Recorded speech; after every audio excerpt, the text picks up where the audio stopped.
Hello viewers, আসসালামু আলাইকুম। আজকে আপনাদের দেখাবো কিভাবে ইটভাটায় আলুর ডাল আমরা পাক করে খাই। ফুল প্রসেসটাই দেখার চেষ্টা করব। দেখতে পাচ্ছ, প্রথমে আমরা আলুটি উঠিয়ে ডোলে পানি দিয়ে নিছি, একটু লবণ দিছি, তারপরে হলুদ গুঁড়া দিয়েছি। হলুদ গুঁড়া দেওয়া হয়েছে, একটু পানি দিয়ে দিলাম উপরেতে, ধনিয়া পাতা দিয়েছি। তারপর কড়াইটি আমরা বসিয়ে তেল ঢেলে দিলাম।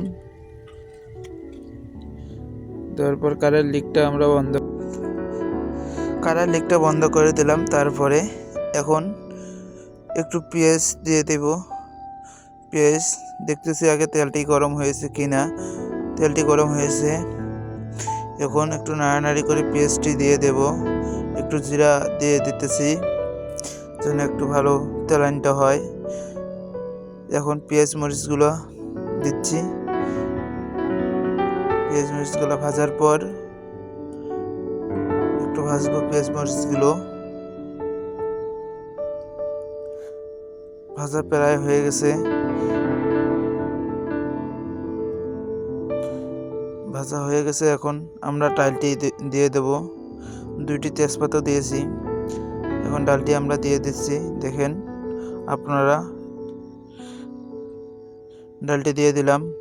এখন ডালটি নাড়ানাড়ি করতে হবে। ডালটি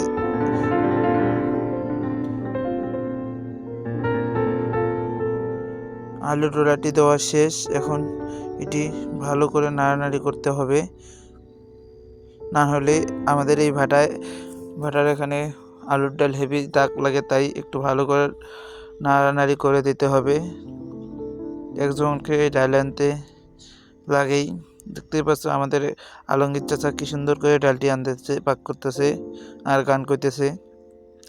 আর আমাদের চ্যানেল ও ফেসবুক পেজে নতুন হয়ে থাকলে অবশ্যই চ্যানেলটি সাবস্ক্রাইব করে দিয়ে ফেসবুক পেজটি ফলো দিয়ে একটি শেয়ার দিয়ে যাবেন প্লিজ।